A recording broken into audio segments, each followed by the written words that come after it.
Hello dears, 3 മാർക്കിന് ചോദിക്കാൻ സാധ്യതയുള്ള ചോദ്യങ്ങൾ അധികവും പ്രയോഗങ്ങളായിരിക്കും. ഓരോ പാഠഭാഗത്തിലെയും തന്നിട്ടുള്ള സവിശേഷമായിട്ടുള്ള പ്രയോഗങ്ങളുടെ അർത്ഥം അല്ലെങ്കിൽ എന്തുകൊണ്ടായിരിക്കും ഈ സന്ദർഭത്തിൽ ഈ അർത്ഥം നൽകുന്ന ആശയം എന്താണ്, ഇങ്ങനെയൊക്കെയുള്ള ചോദ്യങ്ങൾ വരും.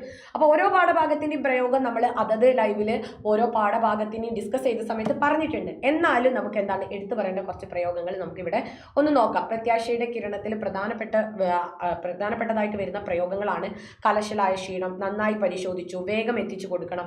ഇതിൻ്റെയൊക്കെ മുന്നേ നൽകിയിരിക്കുന്ന ഈ സവിശേഷ വാക്കുകൾക്ക് എന്താണ് അർത്ഥത്തിൽ ഉണ്ടാകുന്ന മാറ്റം, ഇതാണ് നമ്മളോട് ചോദിക്കാം. നമുക്ക് എങ്ങനെ ഉത്തരം എഴുതാമെന്ന് നോക്കാം. ചാനൽ ആദ്യമായിട്ട് കാണുന്നവർ സബ്സ്ക്രൈബ് ചെയ്യണം, ഷെയർ ചെയ്യണം, മാക്സിമം നിങ്ങൾ എന്ത് ചെയ്യുക, ലൈക്ക് ചെയ്യുക, സപ്പോർട്ട് ചെയ്യുക. ഓക്കെ, അപ്പോൾ എന്താണ് ക്ഷീണം എന്ന് മാത്രം പറഞ്ഞാൽ പോരെ. പക്ഷെ എന്തുകൊണ്ട് കലശലായ ക്ഷീണം എന്ന് പറയുമ്പോൾ ആ ക്ഷീണം എത്രത്തോളമാണ് എന്ന് മനസ്സിലാക്കാൻ പറ്റും. വെറുതെ ഒരു ക്ഷീണം എന്ന് പറയുന്ന സമയത്ത് വെറും ഒരു ക്ഷീണമാണ് എന്ന് തോന്നാം. കലശലായ ക്ഷീണം എന്ന് പറയുന്നതിലൂടെ ആ ക്ഷീണത്തിൻ്റെ ആ ഒരു ആധിക്യം അല്ലെങ്കിൽ ആഴം മനസ്സിലാക്കാൻ പറ്റും അല്ലെ. നന്നായി പരിശോധിക്കുക എന്ന് വെച്ചാൽ വെറുതെ ഒരു കടമ നിർവഹിക്കുകയാണ്.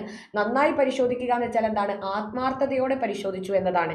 എത്തിച്ചു കൊടുക്കണം എന്നുള്ളത് എപ്പോഴെങ്കിലും എത്തിച്ചു കൊടുത്താൽ മതി എന്നുള്ള ഒരു അർത്ഥം വരാം. പക്ഷെ വേഗം എത്തിച്ചു കൊടുക്കണം എന്നുള്ളതിൽ അതിൻ്റെ ആ ഒരു പ്രാധാന്യത്തെ എടുത്തു കാണിക്കുന്നു. എങ്ങനെ എഴുതാം? കലശലായ ക്ഷീണം എന്നുള്ളത് ഒരാളെ ബാധിച്ചിട്ടുള്ള ശാരീരിക അവസ്ഥയാണ് ക്ഷീണം എന്നതുകൊണ്ട് ഉദ്ദേശിക്കുന്നത്. ക്ഷീണം എന്ന് മാത്രം പറഞ്ഞാൽ ശാരീരികമായ ബുദ്ധിമുട്ട് എന്ന് മാത്രമേ ഉള്ളൂ, പൂർണ്ണമായിട്ടുള്ള ബുദ്ധിമുട്ട് എന്നില്ല. അപ്പോൾ അതിനെ എടുത്തു കാണിക്കാൻ കലശലായത് എന്ന് ഉദ്ദേശിക്കുന്നു. പിന്നെ നന്നായി പരിശോധിച്ചു എന്നുള്ളത് ആത്മാർത്ഥതയാണ്, ഇവിടെ ഡോക്ടറുടെ ആത്മാർത്ഥതയാണ് സൂചിപ്പിക്കുന്നത്.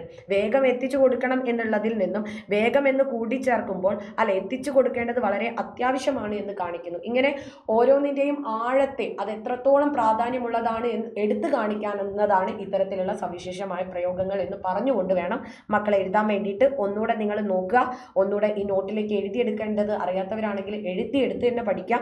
അപ്പോൾ ഇതേപോലെ നമുക്ക് പ്രയോഗങ്ങൾ, ഇമ്പോർട്ടൻ്റ് ആയിട്ടുള്ള ചോദ്യങ്ങളൊക്കെ ഡിസ്കസ് ചെയ്യണം. അപ്പോൾ നിങ്ങൾ നന്നായിട്ട് ഷോർട്ട് വീഡിയോസൊക്കെ കണ്ട് നോട്ട് തയ്യാറാക്കുക. ലൈവ് കണ്ടുകൊണ്ട് കൃത്യമായിട്ട് വേണ്ട ആശയങ്ങൾ, എസ്സേകളൊക്കെ എഴുതി വെച്ചുകൊണ്ട് പഠിക്കണം. അപ്പോൾ ഒന്നുകൂടെ പറയാണ്, നന്നായിട്ട് പഠിക്കുക. നമുക്ക് മറ്റൊരു വീഡിയോയിൽ കാണാം. അതുവരെ ടാറ്റാ.